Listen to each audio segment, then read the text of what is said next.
Today I'm going to teach you the only 3 things that you are going to need to create a successful ad campaign. Welcome to my channel. If you are new here, my name is Sam and I run a content marketing agency here in Sydney with my partner. Now, a lot of our clients come to us and they are struggling to make their paid ads work for them, meaning they're either not seeing results or they're paying too much for the return that they're getting. But making your ads work for you is a lot simpler than you think, and most people tend to overcomplicate it. So let me clear the air. By the end of this video, you'll have 3 very simple steps to follow to make sure that you can have a successful ad campaign. So let's get into it.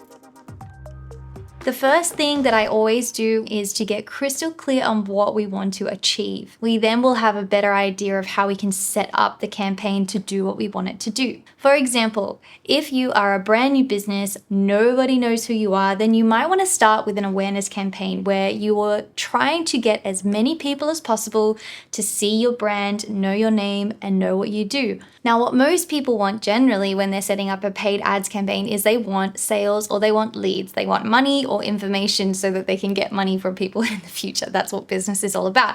And the key to a good conversion campaign is an offer that is too good to say no to. What I mean by this is not just 20% off sale. That's enticing, that's great, it's not a bad thing to run, but the better your offer, the better likelihood that your campaign is going to be successful. A great example of this is a gym that I actually just signed up to. They had a limited time founding membership offer, so it was a sense of urgency around the offer. $1 a week for the first 4 weeks, so very low barrier of entry and very high desire. And they also reduced all my risk. There was no sign-up fees and there's no contract, so if I don't like it, I can just leave. And you know what? They've done a fantastic job at just getting people through the door, signing them up, and now they're going to give people a good experience so they can become a recurring customer. So great offer, great strategy. All right, number 2 is creatives. You need good creatives. This is the thing that people actually see that they're going to be clicking on and engaging in, and if these are not good, people are not going to engage. So if you don't know where to start on how to make a good creative, my first tip is go to Facebook Ad Library. Now, this is a library where you can see all of the people who are running ads, your competitors. You can search them up and look at what their longest performing ad is, because the longer it's been up, the more likely it is that that ad is working. And see if you can replicate elements of that into your own ads and test that in your own strategy. Tip number 2 is to look at your organic socials. If you've got a video or a piece of content on your organic socials that is already working, it's getting high engagement from a community who's already engaged with you, then the likelihood of that working for an ad may be higher. You've already kind of tested it with an audience. So if there's opportunity to repurpose what you're already doing or what you've done, and you also maybe have a lower budget, this is a great way to keep costs down and to repurpose and test different things there. My third tip is to make a lot of creatives in a lot of different formats. Now, I do think that videos generally work best, and if you're going to be making videos and pouring effort into that, as a rule of thumb, always focus on the first 3 to 5 seconds, because that's what's going to get people to stop and watch. And ideally, you don't want to make them longer than, say, 15 to 30 seconds or over 60 seconds if the value is high, either educational value or entertainment value. And always compare what you're putting out on ads to organic content. Does it feel too much like an ad? And is it entertaining enough to keep people watching it through or being curious enough about what you offer? All right, tip number 4, keep it simple. You don't need to overcomplicate ads. You don't need to overcomplicate the language. There's a really great tool called Hemingway. So if you want to simplify your language to under, say, grade 4, grade 3, you can use this tool. And you want to kind of take the thinking out of it. You want people to know exactly what you do and provide them with a little bit of certainty around your product, your offer, and reducing that risk, right? So U-Haul is a great example. They had a truck once that had on the back of it, fits a queen size bed. That's something you always think about when you're moving house, and they just put it right in front of you to remove the thinking.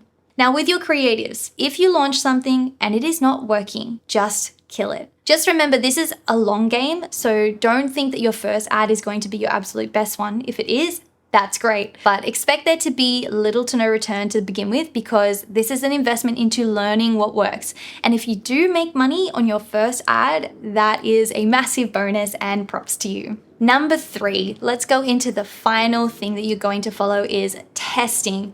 Ads are all about testing, and the more that you test, the more that you're going to learn. Your testing is going to be heavily dependent on your budget, because the more money you have, the more you're going to be able to spread it across different ads. But the less money you have, you don't want to spread yourself so thin that the ads don't get enough money to really give you data that is useful. So now when I say budget, everyone always asks, how much do I spend on ads? Most businesses will generally allocate a percentage of their revenue, so it will depend on how much you're actually making to begin with.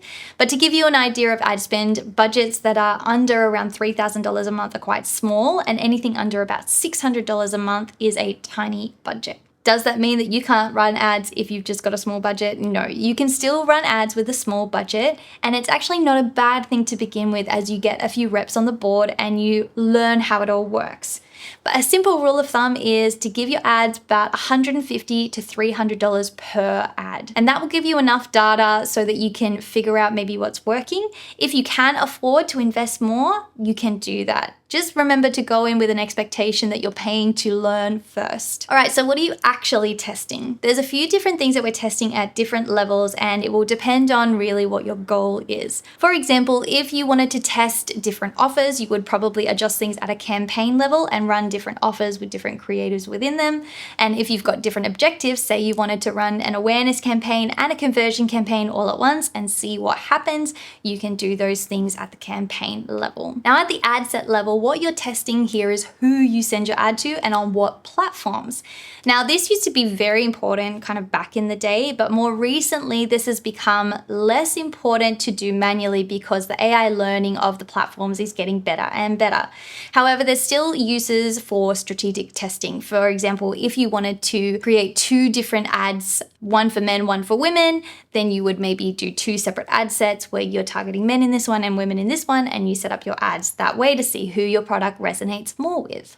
At the ad level, this is where there is so much variability, and that's not a bad thing, but you do need to be careful when you are doing your ads that you don't have too much variability within the one ad that you don't actually know what the thing is that you're testing. So for example, you might test just headlines. You might have the same ad with different headlines. You might be testing the image, for example. So you might have the same text, but then you change out the image and see what works best. If you've got a video, maybe you'll have 3 different hooks and the same body to that video to see what messaging works best to get people's attention first and foremost. What you can do is when you find a winning ad, if something is working, that becomes your control, and you're going to test all your new creatives against that control to see what works and what messaging fits. And as soon as you find a new winning ad, you then start to kill all the rest underneath it. So you're only running the things that are working for you. All right, let's sum everything up. So number 1, get crystal clear on your purpose. What's the purpose of your ad?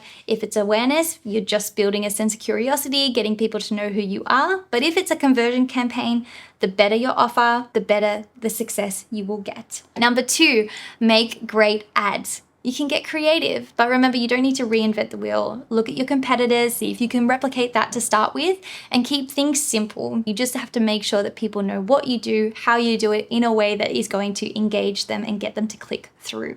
And finally, testing. Find a winning ad and test, test, test. The more you can test, the more you're going to learn, and the more you learn, the better you're going to be able to make your ads to reach the right people. My final tip to you is to remember that your budget is never wasted. You are investing into learning what works, and that ultimately is going to lead you into making more money and growing your brand. So that is the end of this video. I hope that was helpful. Please let me know what you think. If you liked it, please leave me a little thumbs up or subscribe, and I look forward to sharing more with you soon.